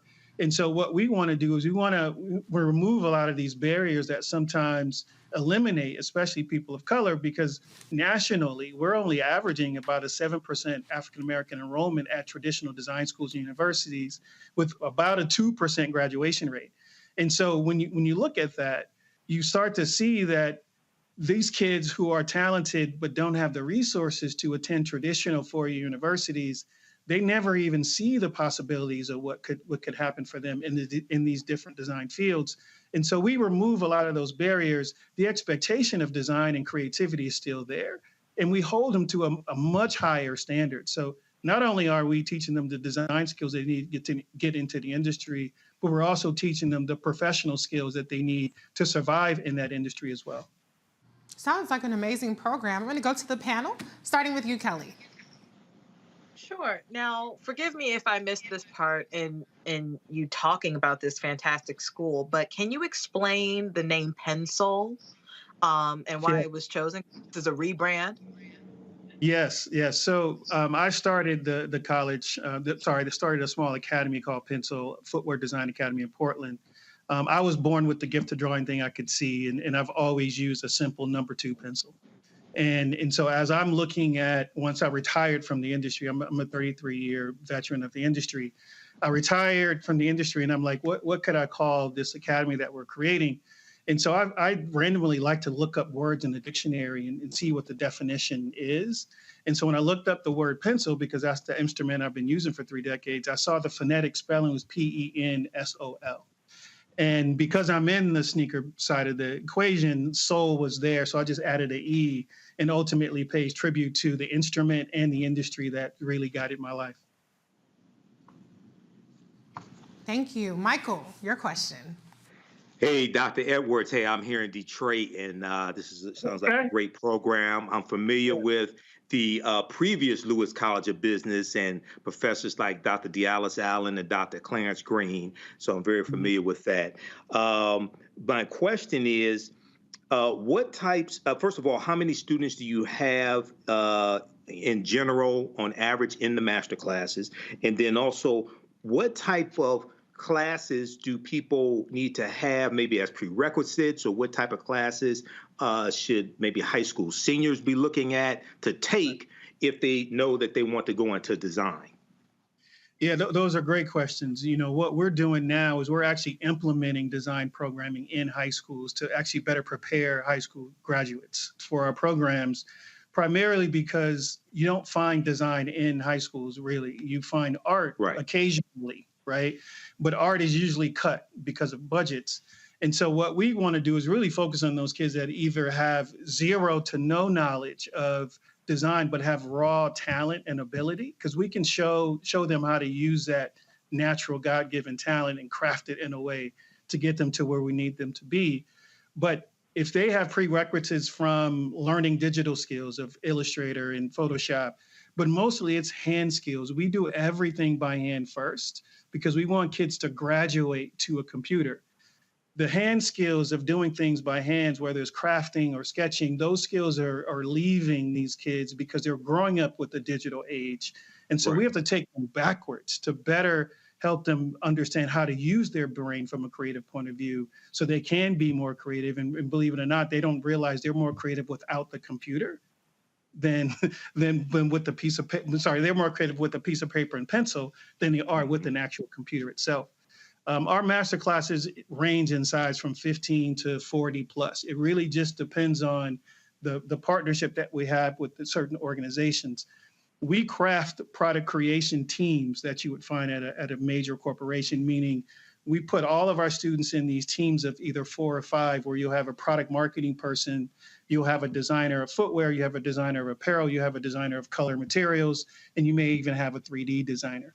So we put them in teams. They all are given a real project from the brand, and we teach them how to work as a team and come together in the end to present this final capsule type project that presents them as a team. Because what you often don't get in college, in traditional colleges, is that teamwork aspect that you completely work in 100% of the time when you work in a major corporation. All right, thank you. Matt, I'll be in touch with you. I'll be in touch. Oh, yeah, please do. We love to make connections here on Roland Martin Unfiltered. Matt, you get the last question. I just want to say, man, I think this is a fantastic project. I'm super impressed, particularly as collegiate education goes closer to the certification model as opposed to degrees. But I guess the question I have is, I'm interested particularly in the entrepreneurial part of this or the business part of this. What do students get in the event that they want to not work for a Fortune 500 but want to open their own design studio? How do the business classes help them facilitate that? It's actually structured the same way as the design side. So you can specifically register for programs that are not even sponsored by companies, but they're actually sponsored by what we call suppliers. Like a supplier would be an Apple or a Microsoft or an IBM, where they're the suppliers of products and services that you would use in your business and or in those corporations, where what we do is we create these programs that are based on what their entrepreneurial journey looks like. So they decide if they want to take a business marketing class, if they want to take a brand marketing class. We don't offer finance and those types of programs quite yet, but we will very soon. But for us, it's really meeting the entrepreneurs where they are. And a lot of times what we try to ask them to think about is maybe working for a small company before they start their own, so they can really see how that looks and feels before they start spending their own money to make some of these decisions. So it's better to learn, we tell them it's better to learn with someone else's money first before you start spending your own. I know that's right.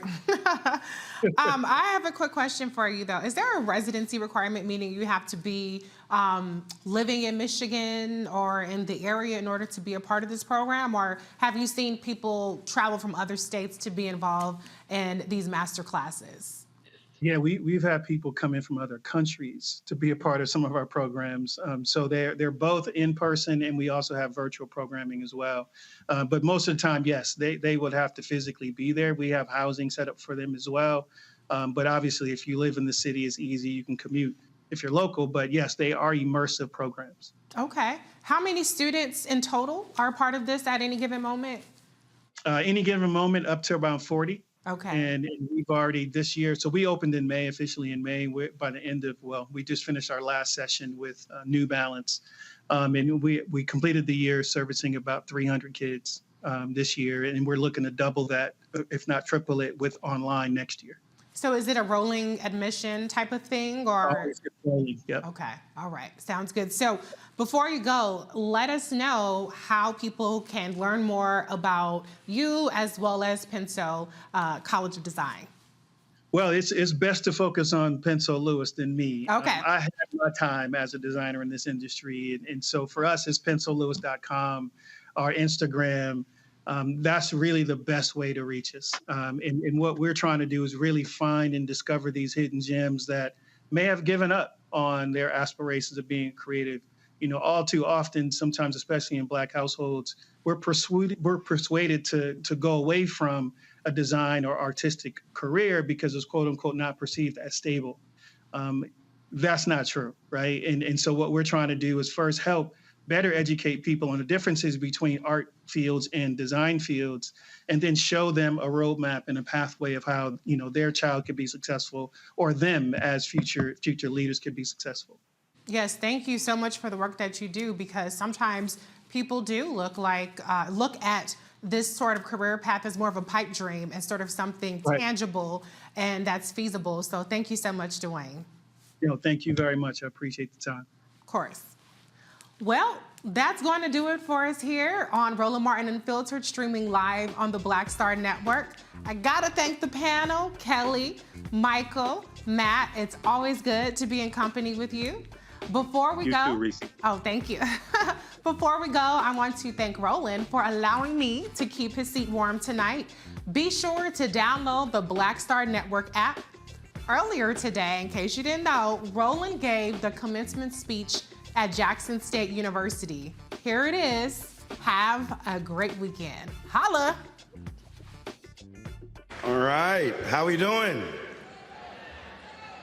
Glad to be here. Glad to see all of you here. Appreciate the invitation. Mr. President, thanks a bunch. The faculty and staff and the board as well. And so glad to be here, to be back. Sorry, my voice is not as strong. I'm allergic to smoke, and the tailgate last week screwed me up. But it's all good. It's all good. So it's good to be here and good to chat with you. First of all, I hate this hat, so I can't speak with this damn tassel. Hit me in my face, so it's to smack me in my eye. Before we get started, normally when you go to a church, normally they have like an A and B selection to the choir. And I was walking in and I was like, okay, I was in the band, played bass, baritone, horn, cornet, all that stuff. And I appreciate symphonic band. But I came to a black school. So before I speak, I'm gonna need y'all to make this thing funky.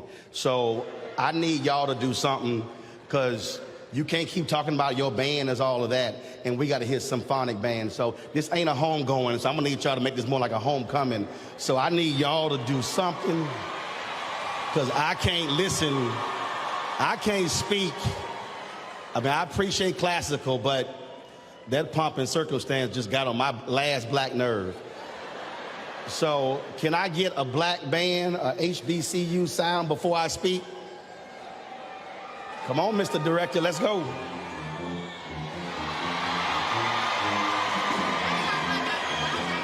Hey, y'all, this is a graduation. Y'all can stand on y'all feet. Y'all can stand up. This side over here, y'all can stand up too.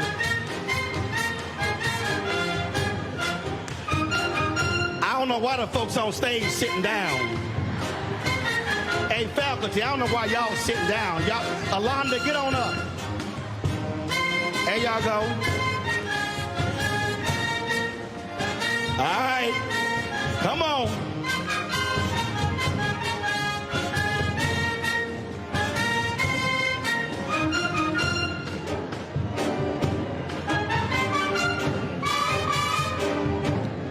That's what I'm saying.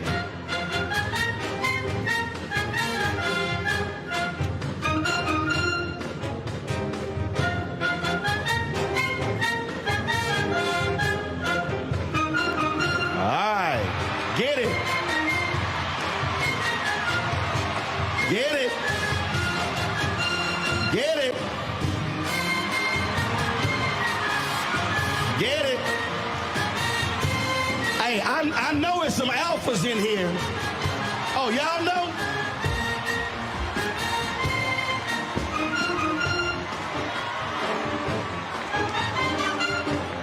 That's called graduation. Now we can get going. That's what I'm saying. All right.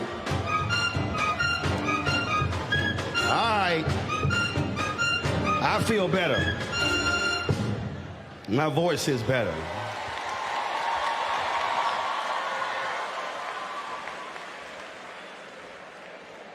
Your president was like, I know he did not just...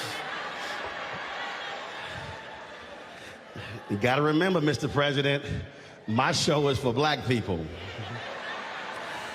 That's why we use hashtag Bring the Funk every day. All right, now we can talk. Anytime you stand in front of this many black folk, you got to tag your text. And if, okay, the person next to you has no idea what tag your text means, they clearly do not go to church. So for the graduates, any people who understands, do me a favor, look to your left and say, you belong in every room you are about to enter. Now turn to your right and say, brother or sister, you belong in every room you are about to enter. Look at the person behind you. You may not like them, but it's all good. Tell them you belong in every room you are about to enter. Tap the person in front of you and say, baby, you belong in every room you are about to enter.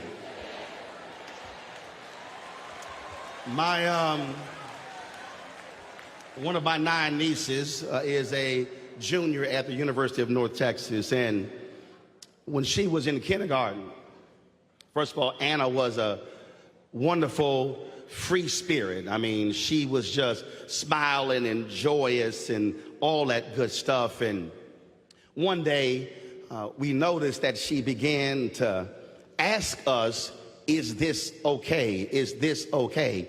And it was weird because that was never Anna. And then we found out exactly what happened when she was in kindergarten. They had a drawing exercise, and she drew something, and her kindergarten teacher told her it wasn't good. And from that point on, Anna began to question herself and question what she did. Now, we were mad as hell when that happened. And y'all have to understand, I helped raise my nieces. I raised 6 of my nieces. And I'm the person in my family, they don't call for mediation. My wife was ordained minister, so if y'all need somebody to pray, to counsel, advise you, they call her. They call me. My nickname at TV1 is, you're the brother behind the glass case, break in case of emergency. And so we had to go to the elementary school, have a few words with that kindergarten teacher. And we had Anna removed from that class because it offended us that a teacher would somehow stop this amazing, wonderful mind and then begin to say that her artwork wasn't good enough when she's a kindergartner, when she should have been teaching them to think far beyond what they were actually doing. And I think about that whenever I see somebody black and they say they have imposter syndrome. I've heard a number of brothers and sisters who are CEOs say that they have imposter syndrome, where they feel as if they have not earned or they belong in certain places. And see, that's strange to me because I've never been one to believe that there are places that I don't belong.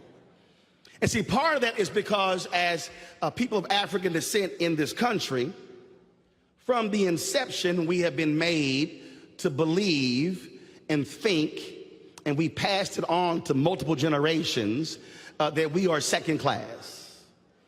And we see this all the time. We literally say these things. When I was at TV One, I had some staffers and they would say, well, you know we are a black network. And I said to them, if anybody says that again, you will not have a job.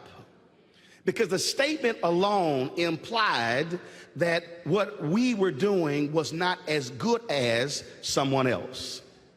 In fact, a brother walked up to me one day and he said, Roland, when are you going to get you a show? Now, I was confused because I was waking up every damn morning at 4 o'clock in the morning and was going live from 7 to 9.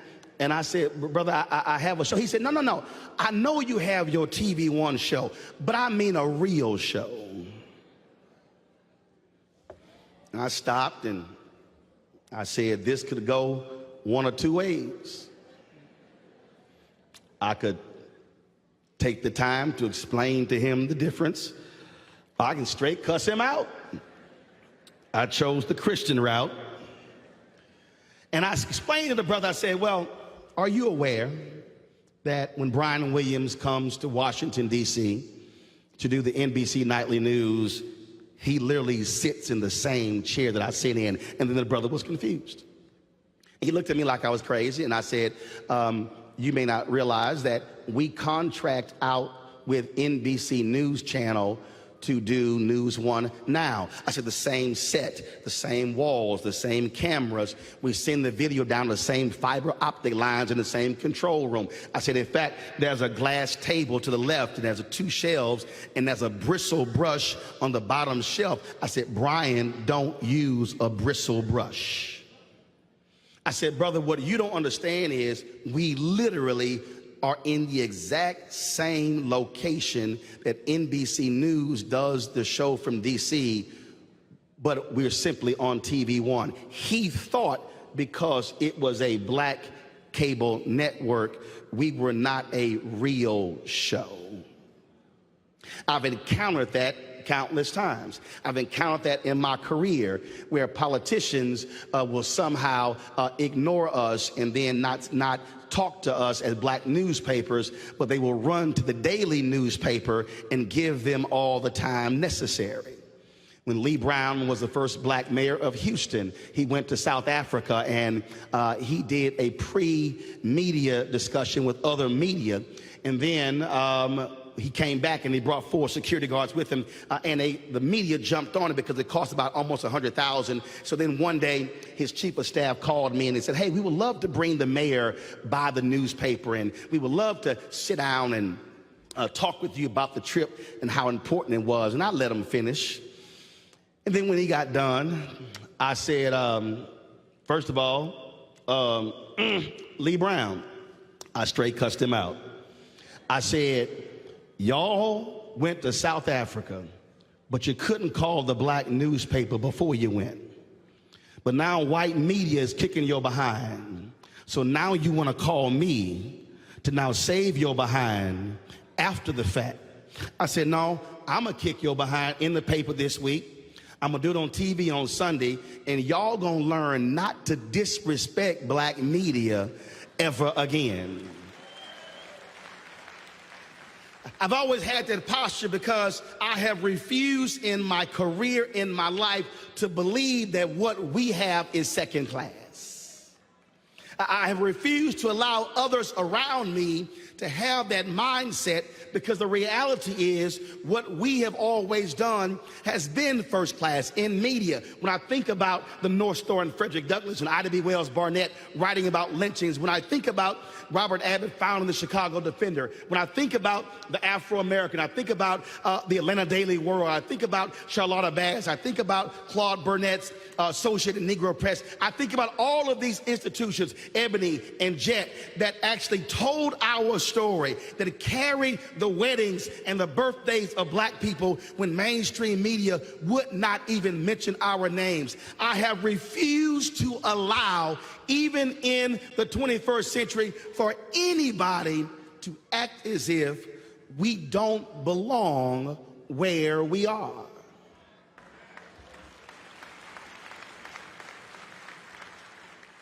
Because see, when we begin to pass that second-class mindset down, when we begin to somehow allow somebody else to define us, to say we don't belong, then what then happens is it then repeats generation after generation after generation.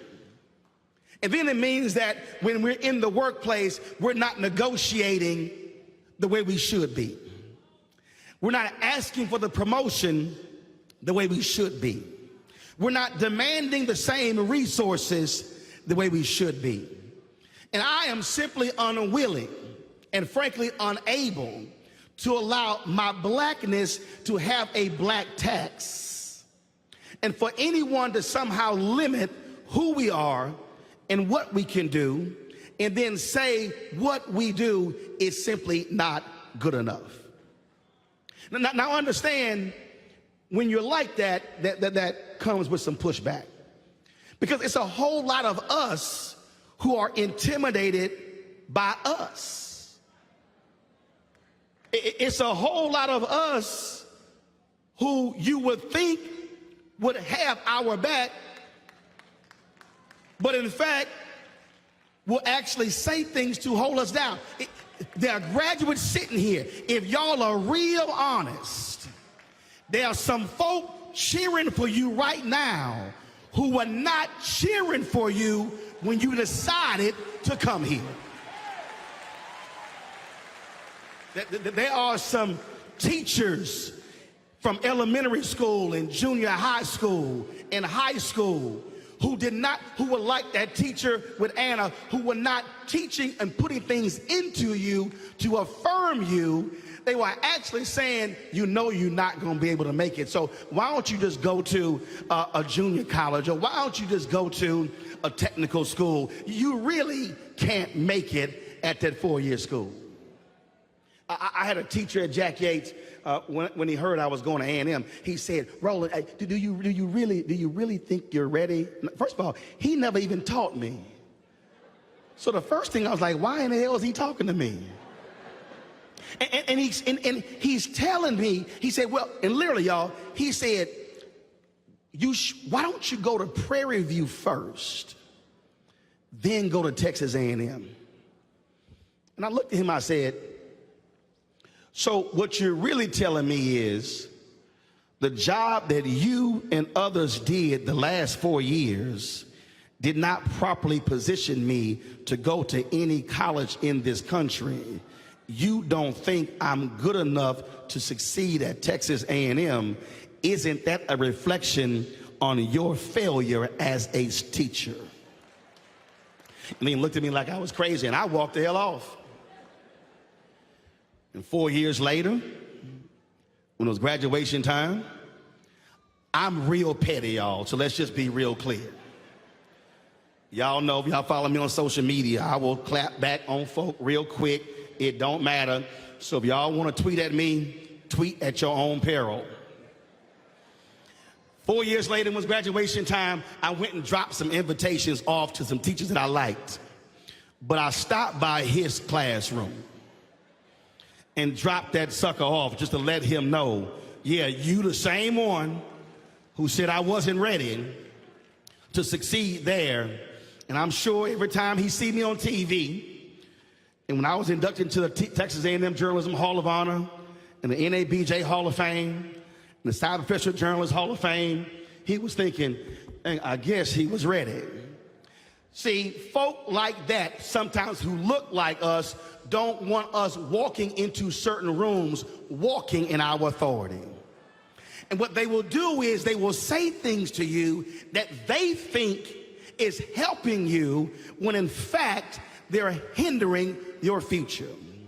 I refuse to listen to any of those haters. I refuse to entertain anything that they say. In fact, I've walked away, cussed some out, told some exactly how I felt, because I've seen too many people who look like us, who have been depressed and who have been despondent because somebody did not speak a positive word into their life. Somebody did not affirm them. Somebody did not speak power into their life. And do understand, when you walk out of here today, there's going to be a boss, there's going to be somebody at your church, there's going to be somebody you encounter who's going to say, you know what? You can't do that. They're going to look at the school you graduated from, and they're going to begin to question your abilities. But do understand, it is your skill set and your knowledge that's going to prevail regardless of where you graduated,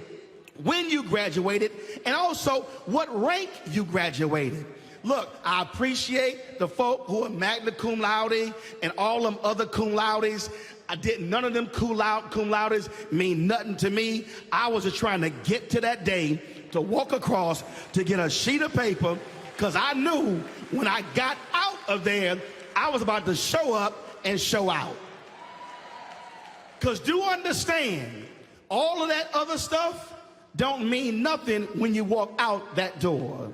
It's now what you do. Now is the time to show folk who you really are. Now is the time to show them the kind of person that you are, and the knowledge and the common sense and the dedication and the work ethic that you have. Never ever walk into any room and believe you don't belong. Never walk in and say, I'm not quite sure I'm supposed to be here. I need y'all to learn to have some swagger. When you walk into a room, look, I said, that's why I like them skinny pants. Your cuff need to hit the door frame before you do. When you walk in, folks should know you in the room. Because there are some people who are present, but there are some folks who have presence. And I ain't never one to walk into a room and don't nobody know I've walked into the room. Now see, that's a level of confidence, and some of our folk will say, you cocky. Well, you can call me cocky all you want to, but I done seen way too many mediocre white men walk into rooms and act like they belong and walk out with multi-million-dollar contracts. You should never, ever allow anybody, your mama or your daddy, your cousin or your brother or your sister, to limit what your future possibilities are going to be. And do understand, I don't care what has happened in your life before this point. I don't care how you grew up. I don't care what you went through to get to this day. All of that is now in the past. Today is the day when you begin to write a new chapter in your book. And when you begin to understand what is inside of you, when you begin to understand who came before you, then you realize that you have the ability to do whatever it is that you want. There's this wonderful scene in the movie Selma. Carmody Jogo is playing Coretta Scott King. And Lorraine Toussaint is playing Amelia Boynton. She was the one who invited Dr. King to come to Selma. And when I saw the movie, I sent a text to Ava DuVernay, and I said, Lord, I was giving a speech. I said, you got to send me that text. And it's a scene that I literally keep on my phone. And it's a scene that I post on social media all the time, and it's a 47-second clip that just says everything that needs to be said about who we are as a people and what we have endured to get to this point. This is what Toussaint, who plays Amelia, tells her. She says, I'll tell you what I know to be true. It helps me in times when I'm feeling unsure. I know we are descendants of mighty people who gave civilization to the world. People who survived the hulls of slave ships across the vast oceans. People who've innovated, created, and loved despite pressures and tortures unimaginable. They are in our bloodstream, pumping our hearts every second. They've prepared you. You are already prepared. Jackson State graduates, do understand, you have been prepared for this day. You have been positioned by God to live in this moment in history, to be able to create a new world that we've never seen before. Don't let anybody deny you your place in history to be able to redefine America in a new image. This is your moment to lead. This is your moment to create. This is your moment to stand up. This is your moment to be able to challenge and show the world exactly who you are and what we are made of. And if anybody ever looks at you and asks you the question, who are you? Who are you with? Let them know, I am, my name, say your name. I am a graduate of Jackson State. I'm a child of God, and I will not allow you to redefine me and to limit who I am and what I am able to achieve. And if you repeat that every single day, and you come back here 20 and 30 years from now, and when they are honoring distinguished graduates, and they're talking about who represented Jackson State, then you will say, that will be me one day, because I never let somebody prevent me from living my best life and doing what God designed for me to do. Always remember, there is no room in this world where you did not belong. And then when they say, well, I'm gonna need you to leave, all you gotta say is, no, baby, I'm staying right here, because we built this country and we are about to take advantage of what we built, because that is how we were made.